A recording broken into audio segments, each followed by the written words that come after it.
Пән қазақ тілі. Оқытушы Машекина Жанат Советовна. Тақырып: сөз мәдениеті және шешендік өнер.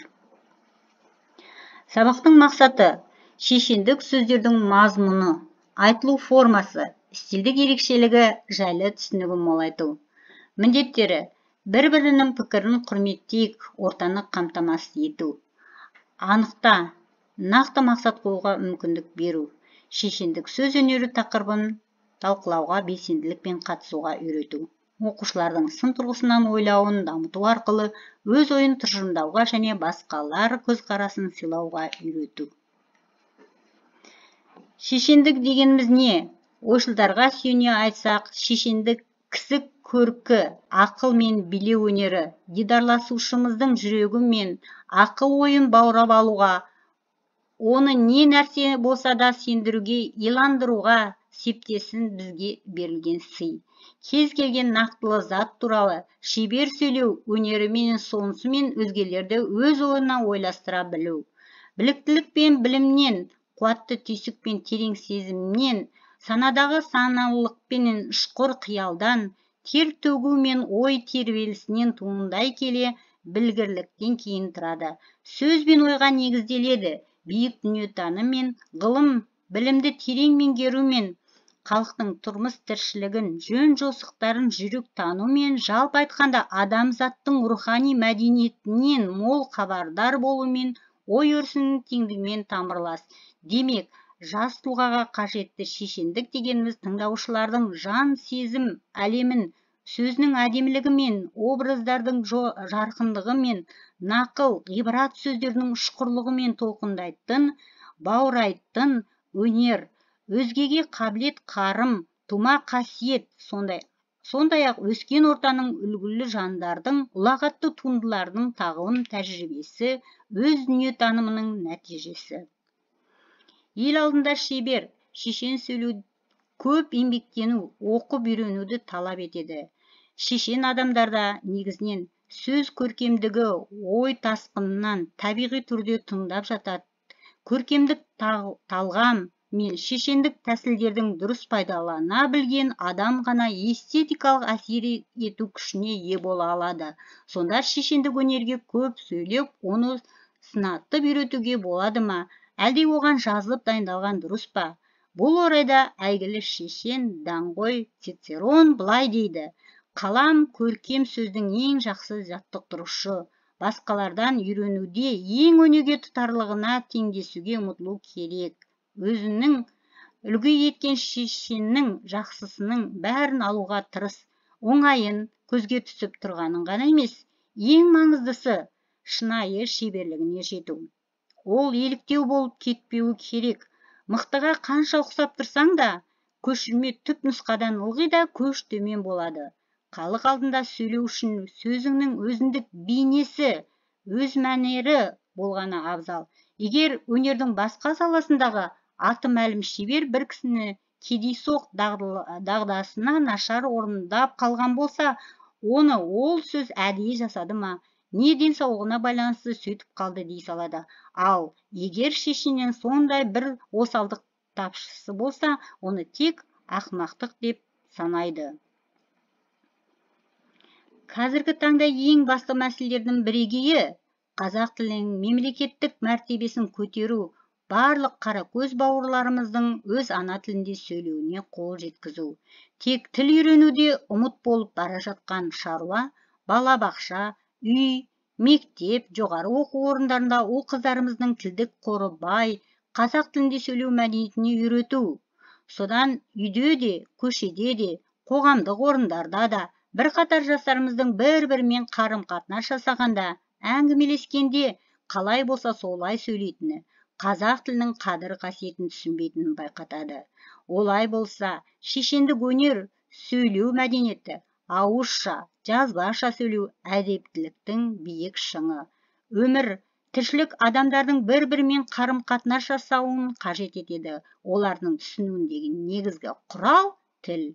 Әр адам дұрыс сөйлей білуі, сөйлеу мәдениетін меңгеріп, оны өз бойына қалыптастыра білуі тиіс. Қарым-қатынас адамдардың отбасымен, өскен, араласқан ортасымен, елімен, жерімен, дәстүрі, мәдениеті қазынасымен етене әрі жақынды байланысты. Қарым-қатынасты адамдардың жан дүниесі, өмір тіршілігіндегі бейнесі көрінеді. Әдеп сөйлесудегі, пікірлесудегі мәдениеттің тірегі. Мәдениет адамдардың рухани және материалдық, білімдарлық пен сезімталдық қасиеттерін аңғартатынның жиынтығы. Мәдениеттің туы тіл. Ол адамзаттың мұратымен астасып, сол ұлтпен бірге пайда болып дамып отырады.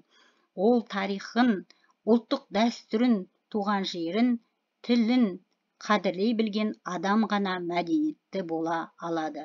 Сөз мәдениеті сөзді орынды қолданып, қиюластырып, үндестіріп айта білу.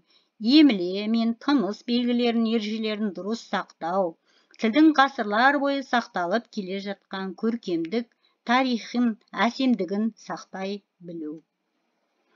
Сөйлеу, тілдік амалдар. Тіл мәдениеті туралы сөз етсек, адамның тіл пайдалану арқылы пікірін, ойын білдіруін сөйлеу деп атайды. Сөйлеуге адамның анатомиялық мүшелері қатысады, алайда ол адамның психикалық қабілетіне, қоғамдық тәжірибесіне тығыз байланысты. Сөйлеу үшін жасалған тілдік амалдар ұзақ уақыт бойы адамдардың пікір алыс тәжірибесі негізінде қалыптасады.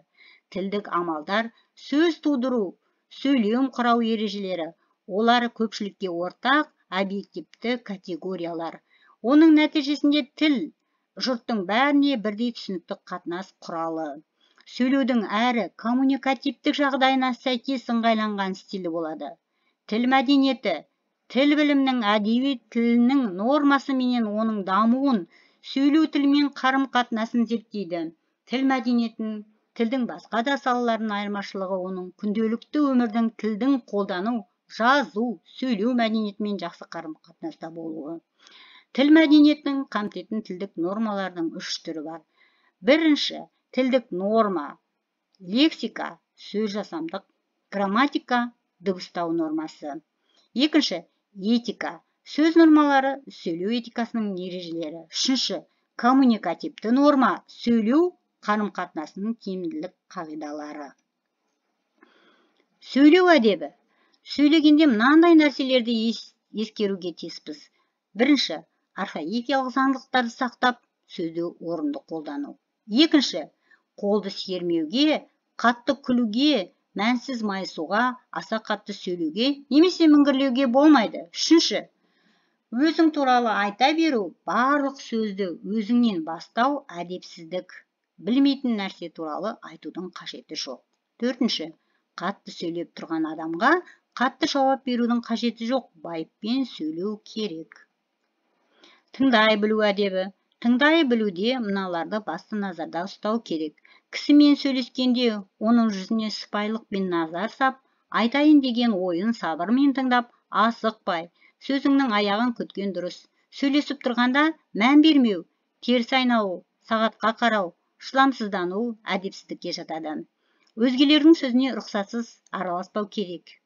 Қажет болғанда, ғапу етіңіз, сөзіңізді бөлемін деп барып айту керек. Келіспеген жағдайда шыдамдылықпен тыңдап, пікіріңді орнықты, дәлелмен сабырлы жеткізе білу керек. Тыңдау екі түрлі болады. Бірінші, үндемей сөйлеушінің сөзін бөлмей тыңдау. Екінші, сөзге араласып, өзара ой алмасып отырып тыңдау. Сөйлеуші адамның мінез құлқы, жасы, жынысы, әлеуметтік жағдайы ескерілуі тиіс. Тіл туралы даналығы. Жақсы байқап сөйлер, жаман шайқап сөйлер. Сөз қадірін білмеген, өз қадірін білмейді. Сәлемі жараспағанның сөзі де жараспайды. Жоғарыда ұлылардан қалған, кейінгі ұрпағына қалдырған ізгі мұраттар мен данышпандық, шешендік ойларынан, тілдік ұстанымдарынан қоғам қайраткерлері, ақын жазушылардың айтқан тіл даналығы туралы парасат пайымдарынан ақылды ой, алғыр сөз адамның ең жоғарғы қасиеті екенін, қастерлі тіл мәдениеті, сөз мәдениеті екенін ұғынамыз.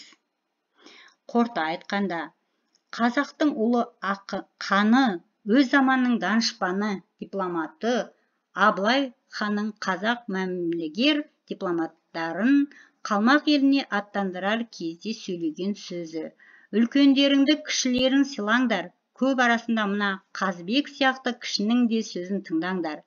Өздеріңді жат елдің алдында жақсы елдің баласындай ұстаңдар. Мұндайда қол бастайтын батыр болу да қымбат, жол бастайтын көсем болу да қымбат. Бәрінен де ел тағдырын шешетін шешен болу қымбат.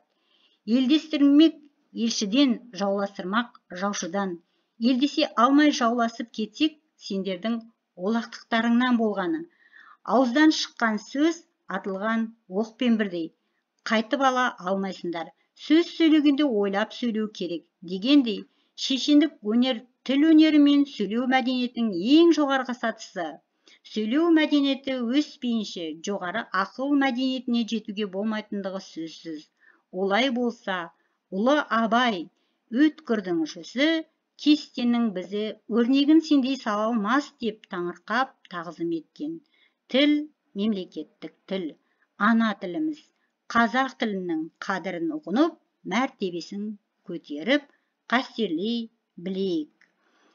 Үй жұмысы: бірінші, дәріс бойынша конспекті жазу.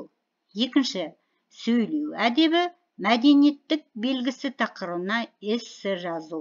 Үшінші, дәрісті қазақ шешен билерінің сөздерімен толықтыр.